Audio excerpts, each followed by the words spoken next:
I was recruited to the school district to serve, and I thought they were just kind of randomly just wanted to increase the diversity in their district, and that wasn't quite the story. I think they did want to have diversity.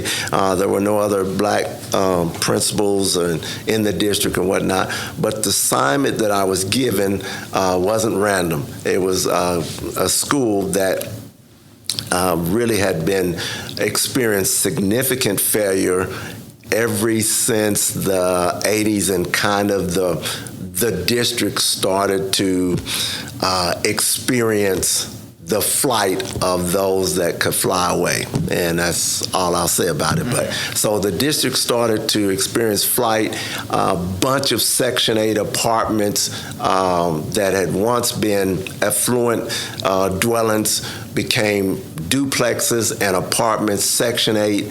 And I like to share that many of those those dwellings had been so unkept, if you would, that they should have actually been leveled. They should have been raised.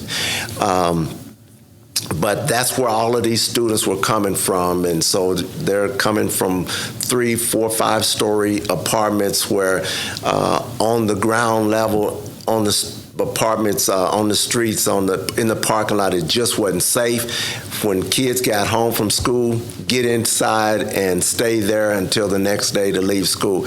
It was a really, really horrible place for those kids to really grow up in an environment.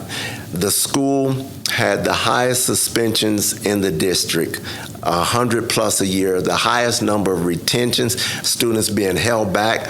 It was kind of a Siberia in many ways for teachers. If you go to teach at that school, then it's kind of the graveyard. Parents didn't want their kids there. The kids didn't want to be there. It was I don't want to offend anybody, but it was really the armpit of the district. It really was.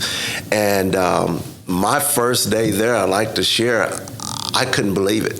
When I saw the children as they walked in, their clothing, their dress, their behaviors, I could not believe it.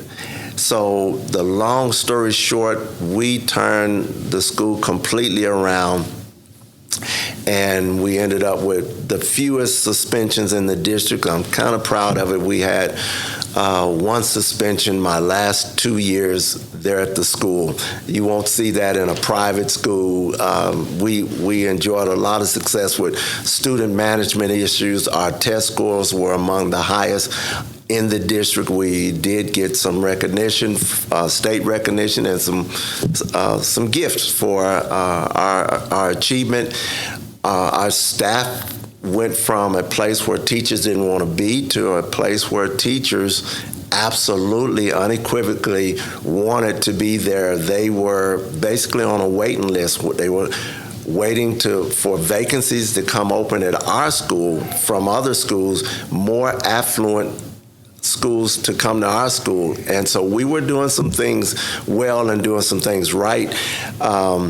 One of my greatest celebrations, if you would, I'm not proud, I'm thankful that we were able to create that kind of environment.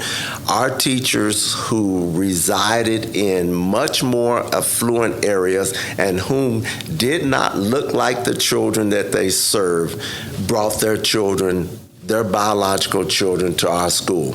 And so we've got teachers that lived in Edmond, Deer Creek, Piedmont, Yukon, Mustang, brought their children to this low socioeconomic community to be educated. And it was a very, very, I don't know, just a moment of great gratitude to see that things had been turned around like that. And so, Mike, we can talk about some of the particulars of that, but having experienced that and been a leader in that transformation, now I'm not okay with that kind of systemic failure happening anywhere. It is very, very, very, very common thing where we have black and brown children of poverty that we have failure.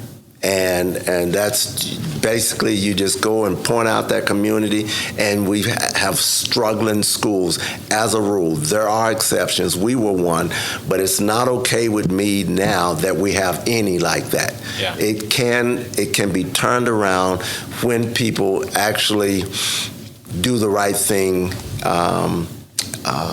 for our kids and for their parents. Yeah. So that first day then, you're seeing kids walk in. What in you says, I can turn this around? What in you says, this is a challenge, I'm going to take it on, and I'm going to make this place what it is and what it is today, and, you know, now in a place where, you know, you guys had recognition from the state for the school? So one thing was my faith, and my faith says you get down on your knees, you pray about it, and your God is able to do abundantly more than you can ever ask.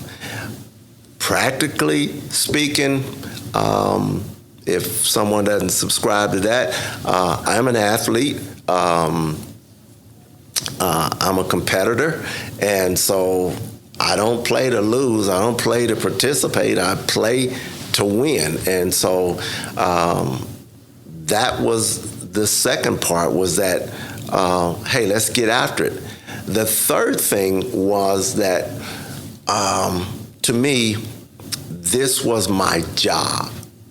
And I was paid, I was employed to perform a job, to do a role.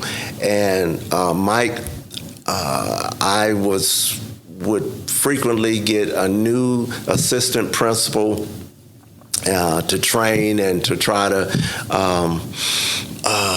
just kind of mentor and things like that. And so one of my first conversations with my new assistant principal every year would be, listen, they don't pay us to wish.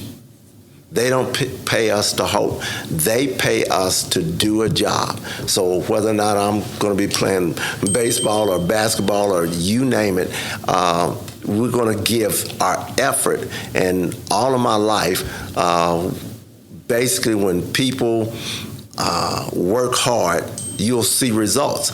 Now, we want to. I would tell my staff even that I have no doubt that our best is good enough, no doubt. But anything less of that, we may fail. And so those would be the three things that I told myself that would help us make the grade, be successful, is my faith.